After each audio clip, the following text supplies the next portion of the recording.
आता हे वारकरी संप्रदायाचे व्यासपीठावर मला बोलता येत नाही. आता तुम्हाला जे ऐकायचे तिथून मला सांगता येत नाही. असा खेळ आहे आता हे. कारण एवढंच एक व्यासपीठ आहे बाबाजी. इथं सगळ्या जाती धर्माचे लोक गुन्ह्या गोविंदाने नांदते. इथं जातीवाद नाही करायचा आपल्याला.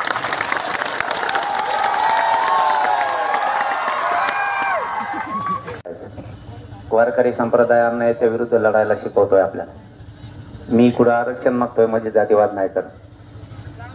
आरक्षण हे प्रत्येकाला आहे, तसं माझ्या समाजाच्या लेकराला सुद्धा मिळाला पाहिजे हा माझा हक्क. माझा समाज आणि माझ्या समाजाचे लेकरं मोठे व्हावेत याला कुठं जातीवाद नाही म्हणलं जात. जसं तुमच्या बाकीच्यांच्या लेकराला आहे तसं माझ्याही समाजाच्या लेकराला शेवटचा आधार आहे. आपली मुलगी आपला मुलगा हेच आपला आधार आहे. आणि वारकरी संप्रदाय हेच शिकवतो आपल्याला. अन्यायाच्या विरुद्ध लढा, अन्याय सहन नका करू. तेच आपण पुढे घेऊन चाललोय. माझे तुम्हाला हात जोडून विनंती, आपल्या राज्यातल्या समाजाला, आपल्या लेकीला, आपल्या लेकाला आपल्याला आरक्षण मिळवून द्यायचं. आपलं गेलं आता आयुष्य, त्यांचं नको आता.